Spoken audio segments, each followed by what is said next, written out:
These Sandwash Basin Mustangs lived wild just a couple months ago.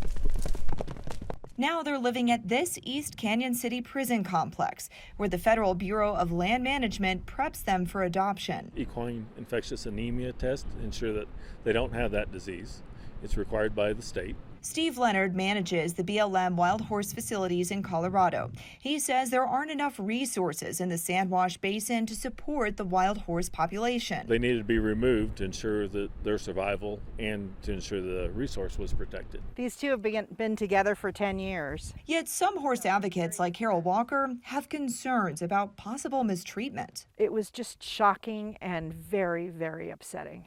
Carol, a wild horse photographer who has adopted 3 Mustangs, attended a Canyon City adoption event in August. There was mud, muck, and urine like ankle deep. And when I went to the yearling pen, half of them were skin and bones. There needs to be more transparency. Carol would like to see more adoption events at the Canyon City facility. She says she knows of hundreds of people who would be willing to adopt horses like Helios, who she just adopted from the Canyon City facility back in August. Because of COVID, the number of adoption events has decreased from more than a dozen to only 3 events this year. There are people who want these horses and are not being allowed to have them, which is insane. Carol is also concerned about previous deaths at the facility. BLM documents obtained by an advocacy group show during the span of 4 months in 2020, 24 horses died at Canyon City and another BLM holding facility.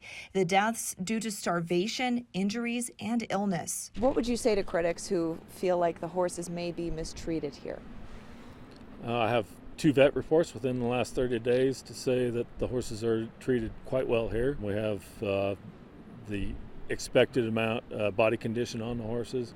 Feed conditions are right. I'll let the vet report speak for itself. That report says the vast majority of the animals were in good condition, with 62 horses reported as under a healthy weight. They are majestic creatures that deserve to live their lives wild and free. Carol says instead of the roundups, the BLM should focus more on birth control. But Leonard says Colorado is already the national leader in wild horse birth control methods, yet it hasn't been enough. The BLM says they'll start doing adoption events for these Sandwash Basin horses in February. For more information on those upcoming adoption events, just find this story on our website, cbsdenver.com. In Canyon City, I'm Katie Weiss, covering Colorado First.